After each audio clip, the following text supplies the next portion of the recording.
Study IQ IAS, अब तैयारी हुई अफोर्डेबल। नमस्कार दोस्तों, कल वित्त मंत्री निर्मला सीतारमण जी ने अपने बजट स्पीच के दौरान कुछ ऐसा बोला जिसकी वजह से अचानक से गोल्ड और सिल्वर के जो प्राइसेस हैं वो काफी नीचे आ गए। पिछले एक साल से आप देखोगे जो सोने का दाम है वो लगातार बढ़ता जा रहा है। मतलब साल भर पहले सोने का दाम लगभग 60,000 पर 10 ग्राम के आसपास था, लेकिन अभी ये 75,000 को भी क्रॉस कर गया था। मतलब काफी तेजी से बढ़ रहा था। इनफैक्ट कई मामले में अगर आप देखोगे जो स्टॉक मार्केट है, जो इक्विटी मार्केट है, उससे भी अच्छा रिटर्न आपको सोने के अंदर मिल रहा था। लेकिन कल निर्मला सीतारमण जी ने जो बोला, इसकी वजह से आप देख सकते हैं गोल्ड और सिल्वर के दोनों के प्राइसेस में 4,000 से भी बड़ा गिरावट देखने को मिला है और अभी ये करीब 68,000 69,000 पर 10 ग्राम के आसपास देखने को मिलेगा गोल्ड का। और इसी के बारे में हम डिटेल से चर्चा करेंगे कि एग्जैक्टली हुआ क्या है, क्योंकि यहाँ पर कस्टम ड्यूटी में बदलाव किया गया है। तो कितना टैक्स गोल्ड पर सिल्वर पर लगता है, यहाँ पर जीएसटी कितना लगता है, साथ ही साथ इसका इंपैक्ट क्या होगा कंज्यूमर्स पर, कंपनीज पर, रूपी पर, मतलब जो डॉलर टू रूपी है उस पर क्या असर आएगा, साथ ही साथ करंट अकाउंट डेफिसिट, बहुत सारी जो चीजें हैं वो आपको पता चल जाएंगी। चलिए आगे बढ़ते हैं। लेकिन उससे पहले मैं आप सबको बता दूं कि अगर आप 2025 में यूपीएससी की तैयारी कर रहे हैं, मतलब 2025 में यूपीएससी प्रीलिम्स का एग्जाम देंगे, हमारा जो नया प्रतिज्ञा बैच है, इवनिंग बैच, 27 जुलाई से स्टार्ट हो रहा है। खास बात यह है कि इसमें आपको प्रीलिम्स, मेंस, इंटरव्यू सब कुछ की कंप्लीट प्रिपरेशन तो कराई जाती है। लेकिन अगर मान लीजिए इस बैच को लेकर 2025 का प्रीलिम्स अगर आप क्रैक कर लेते हैं तो यहां पर जो पूरा फीस है वो आपका रिफंड कर दिया जाएगा। तो इसको ज्वाइन करने के लिए हमारे वेबसाइट ऐप पर जाइए या फिर कमेंट सेक्शन में लिंक है और आपको यूज करना है ये कोड अंकित लाइव, ताकि आप मैक्सिमम डिस्काउंट ले सकें। और इसके अलावा अगर आप एमसीक्यूज अटेम्प्ट करना चाहते हैं तो मेरे इंस्टा पेज पर जाइए, वहां पर स्टोरीज में जितने भी एमसीक्यूज हैं उसको भी अटेम्प्ट कर पाएंगे। तो चलिए शुरुआत करते हैं और सबसे पहले ये देखते हैं कि एग्जैक्टली हुआ क्या है। देखिए यहां पर कंज्यूमर्स के चेहरे पर खुशी आप कह सकते हैं आई है, because finance minister Nirmala Sitharaman ji ने जो कस्टम ड्यूटी है, जो इंपोर्ट ड्यूटी होता है गोल्ड पर, सिल्वर पर और प्लैटिनम पर, वो कम किया है। ओवरऑल आप देख सकते हो यहां पर कस्टम ड्यूटी बहुत सारी चीजों में चेंजेस आए हैं,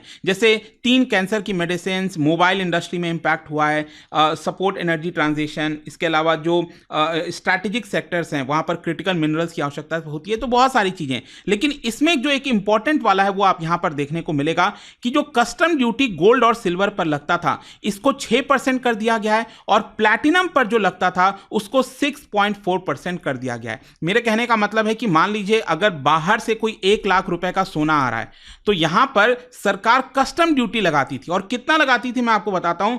पहले 15% पूरा ड्यूटी लगता था, जी हां 15% की ड्यूटी लगती थी। अब इसको घटाकर 6% कर दिया गया। मतलब 1 लाख रुपए का अगर आप मंगाते थे गोल्ड सोना तो उस पर आपको 15,000 रुपए कस्टम ड्यूटी देना पड़ता था। आप समझ रहे हो तो कितना ज्यादा महंगा पड़ता था। और वही चीज आपको प्लैटिनम के साथ भी देखने को मिलेगा। प्लैटिनम का पहले 15.4% हुआ करता था, अब यह हो गया है 6.4%। खैर अगर मैं आपको टैक्स ब्रेकअप के बारे में बताऊं तो ये कैसे निकल कर आता है, 6% कैसे है। देखो यहां पर क्या है, गोल्ड और सिल्वर पर बेसिक कस्टम ड्यूटी ये अब 5% लगेगा, पहले ये 10% लगा करता था। और इसके साथ साथ यहां पर एक सेस भी लगाया जाता है सरकार के द्वारा, agriculture infrastructure and development cess. ये सेस क्या होता है कि ये जितना भी टैक्स कलेक्शन होता है सेस का, वो सेंट्रल गवर्नमेंट के पास जाता है, वहां पर स्टेट गवर्नमेंट के को कुछ भी नहीं मिलता। और साथ ही साथ यहां पर क्या है कि जो भी पैसा कलेक्ट किया जा रहा है सेस के माध्यम से वो उसी चीज के ऊपर खर्चा हो सकता है, मतलब एग्रीकल्चर इंफ्रास्ट्रक्चर और डेवलपमेंट के लिए ही खर्चा किया जा सकता है। तो पहले इसके ऊपर जो सेस लगता था गोल्ड और सिल्वर पर वो 5% का था, अब इसको गिराकर 1% कर दिया गया। मतलब टोटल 15% से गिराकर 6% किया गया है। और साथ ही साथ प्लैटिनम पर भी ऐसा ही था, पहले प्लैटिनम पर 10% बेसिक कस्टम ड्यूटी और 5.4% सेस लगा करता था, अब इसको गिराकर 1.4% सेस कर दिया गया है। तो टोटल अब ये हो गया है 6.4%। इसका इंपैक्ट क्या आएगा मैं आपको बताता हूं। बेसिकली बताया जा रहा है कि इसकी वजह से जो गोल्ड, सिल्वर, प्लैटिनम इनके दाम काफी गिरेंगे और इसका असर आपको अभी ऑलरेडी देखने को मिलेगा। ये ऊपर वाला आप गोल्ड का देख सकते हो, ये ऑलरेडी 74,000 के आसपास ट्रेड कर रहा था, लेकिन कल जैसे ये खबर आती है लगभग 4,000 ये डाउन हो जाता है और 68-69,000 के आसपास इस समय गोल्ड का प्राइस चल रहा है। ये मैं एमसीएक्स की बात कर रहा हूं, जो एक्सचेंज है ना जहां पर गोल्ड सिल्वर जो मेटल्स की ट्रेडिंग होती है, जैसे इक्विटी मार्केट का जो शेयर मार्केट का होता है नेशनल स्टॉक एक्सचेंज, उसी प्रकार से एमसीएक्स भी एक तरह का एक्सचेंज है।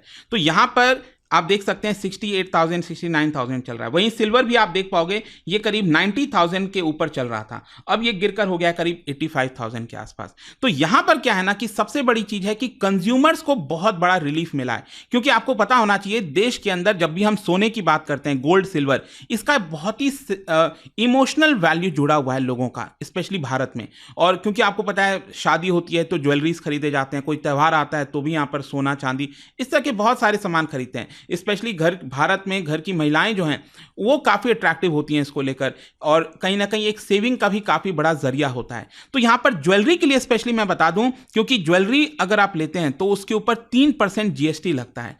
तो टोटल टैक्स अगर आप देखोगे ज्वेलरी खरीदने पर, पहले 15% आपका वो ड्यूटी वगैरह लगता था जो मैंने अभी आपको एक्सप्लेन किया, प्लस 3% जीएसटी लगता था, तो टोटल मिलाकर 18% का टैक्स लगता था ज्वेलरी खरीदने पर। लेकिन अब ये गिरकर कितना हो गया 9%, क्योंकि 3% जीएसटी तो लगेगा ही, प्लस 6% जो अभी ड्यूटी में गिरावट हुई है, तो सिर्फ 9% ही लगेगा। और आपको पता ही है कि यहां पर भारत सेकेंड लार्जेस्ट कंज्यूमर है गोल्ड का आफ्टर चाइना, और भारत में जैसा मैंने आपको बोला कि इसकी वजह से ज्वेलरी की जो डिमांड है वो अचानक से बढ़ती हुई देखने को मिलेगी। इनफैक्ट आप देख सकते हो 2023 में वर्ल्ड गोल्ड काउंसिल के अकॉर्डिंग भारत ने, मतलब जो भारतीय हैं, उन्होंने 576 टन ऑफ ज्वेलरी ये हम बाहर से मंगाए थे, और साथ ही साथ बाहर से नहीं, बेसिकली खरीदा गया था, इंडियंस के द्वारा इसको खरीदा गया था, और 185 tons in the form of bar coin, जो गोल्ड कॉइन और इस तरह की जो चीजें हैं वो हमने यहां पर खरीदा था। तो इतनी बड़ी संख्या में हम इसको खरीदते हैं। यहां पर ये जो कट किया गया है सरकार के द्वारा, ये टाइमिंग भी बहुत इंपॉर्टेंट है,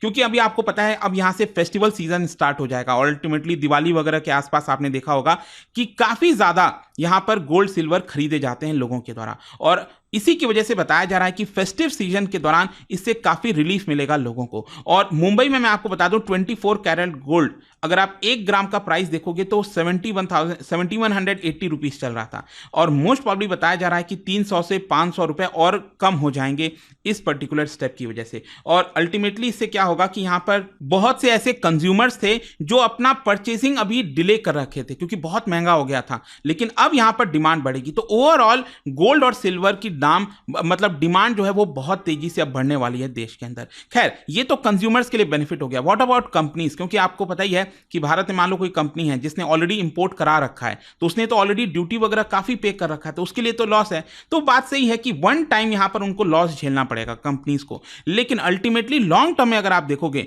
तो उनको बेनिफिट ही मिलने वाला है, क्योंकि डिमांड बढ़ने से क्या है, टर्नओवर बढ़ेगा, लोग ज्यादा खरीदेंगे तो प्रॉफिट भी तो उनको मिलेगा। और इसीलिए आप देखिए जैसे ही यहां पर निर्मला सीतारमण जी ने अनाउंस किया इसके बारे में, यहां पर टाइटन कंपनी, कल्याण ज्वेलर्स, इस तरह की बहुत सारी जो ज्वेलरी कंपनी है, उनका शेयर का दाम 6%, 5% इस तरह से बढ़ा है।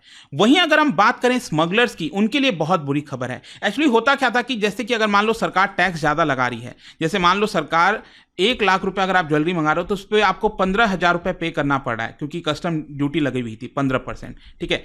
अब उस समय क्या हो रहा था इसकी वजह से कि स्मगलर्स के लिए बेनिफिट हो गया था, क्योंकि स्मगलर्स कह रहे थे कि चलो आप एक काम करो, 8% हम यहां पर ले लेंगे आपसे एक्स्ट्रा। 1 लाख की कोई सामान मंगा रहे हो आप, गोल्ड सिल्वर वगैरह, तो यहां पर 8% वो ले लेते थे, जिसकी वजह से दोनों को फायदा हो जाता। लेकिन अब क्या है कि मान लो अब यहां पर ड्यूटी कितना हो गया है, सिर्फ 6% हो गया है, तो जाहिर सी बात है क्यों कोई दूसरा कोई स्मगल क्यों करेगा, फिर फॉर्मल तरीके से आप मंगाओगे ना, स्मगल का रिस्क क्यों लेना, आप पकड़ा भी सकते हो। इसी की वजह से बताया जा रहा है कि जो स्मगलिंग हो रही थी उसमें भी बारीक गिरावट हो सकती है। यहां पर अब असर हम देखते हैं करंट अकाउंट डेफिसिट पर क्या होगा। डेफिनेटली एक नेगेटिव असर होने वाला है, क्योंकि क्या होता है जब हम करंट अकाउंट डेफिसिट की बात करते हैं तो जो हम इंपोर्ट कराते हैं माइनस एक्सपोर्ट जो हम करते हैं, तो भारत आपको पता ही है ज्यादातर सामानों का इंपोर्ट करता है, चाहे वो गोल्ड हो, क्रूड ऑयल हो गया। तो यहां पर क्या है कि जब गोल्ड का डिमांड बढ़ेगा तो जाहिर सी बात है कि और ज्यादा हम इंपोर्ट कराएंगे, और ज्यादा इंपोर्ट कराएंगे तो हमारा जो करंट अकाउंट डेफिसिट है, जो थोड़ा सा कंट्रोल हुआ था, वो और थोड़ा सा नेगेटिव में चला जाएगा, नीचे की तरफ वापस से चला जाएगा। तो ये थोड़ा सा चिंता की बात है। ओवरऑल यहां पर इसकी वजह से हुआ क्या कि जो रुपी है उसके ऊपर भी असर आएगा, क्योंकि जब हमारा इंपोर्ट बढ़ेगा तो हमें डॉलर में पे करना है ना, तो एक तरह से रुपी का वैल्यू डेप्रिशिएट हो सकता है। तो यहां पर क्या है कि फर्दर आपको देखने को मिलेगा, ऑलरेडी ये ऑल टाइम लो पर चल रहा है डॉलर टू रुपी, अगर आप देखिए तो इसके ऊपर फर्दर असर होने वाला है। यहां पर रिजर्व बैंक ऑफ इंडिया के द्वारा डेटा बताया गया था कि एवरेज में हर साल भारत करीब करीब $36 बिलियन का गोल्ड इंपोर्ट कराता है। मतलब हमारा जितना भी इंपोर्ट है ना, उसमें से 8% सिर्फ गोल्ड हम करते हैं। तो ये ओवरऑल सिनेरियो है इस कस्टम ड्यूटी के कट होने का। आई होप कि अब आपको समझ में आ गया होगा कि गोल्ड और सिल्वर में क्या चल रहा है। और जाने से पहले एक इंटरेस्टिंग क्वेश्चन, क्या बता सकते हो कि उत्तर प्रदेश में जो विंध्या रेंज आती है वहां पर कौन सा आपको डिपॉजिट देखने को मिलता है? कोयला, आयरन ओर, लाइमस्टोन या फिर बॉक्साइट? इसका राइट आंसर आप सबको पता है, मेरे इंस्टाग्राम पर तो मिलेगा ही। वहां पर अगर आप नहीं हो कोई बात नहीं, टेलीग्राम से ले सकते हैं इसका सही उत्तर। मैं कई सारे जो एमसीक्यूज हैं वो यहाँ पर स्टोरीज में डालता रहता हूं। अगर आपको पीडीएफ ये तो टेलीग्राम पर आइए, अलग अलग सोशल मीडिया पर आप जुड़ पाओगे। और जैसा मैंने आपको बताया, अगर आप यूपीएससी की तैयारी कर रहे हैं, कोई भी बैच चाहते हैं, you can simply use this code Ankit live to get maximum discount. दोस्तों, क्या आप स्टॉक मार्केट में इन्वेस्ट करना चाहते हैं लेकिन आपके पास सही गाइडेंस नहीं है? तो स्टडी आईक्यू लाया है एक ऐसा कोर्स जहां पर बेसिक से लेकर एडवांस तक की पूरी पढ़ाई हमारे सेबी रजिस्टर्ड एक्सपर्ट के द्वारा कराई जाएगी, ताकि सही तरीके से आप स्टॉक मार्केट में इन्वेस्ट कर सकें। ज्वाइन करने के लिए इसका जो लिंक है वो कमेंट में दिया हुआ है, वहां पर जाकर आपको यूज करना है ये कोड अंकित लाइव, ताकि आप मैक्सिमम डिस्काउंट इस पूरे कोर्स पे ले सकें। एंड आई होप कि वीडियो आपको पसंद आया होगा। मिलता हूं आपसे next time. Till then, thank you very much, see you soon. Study IQ IAS, अब तैयारी हुई अफोर्डेबल।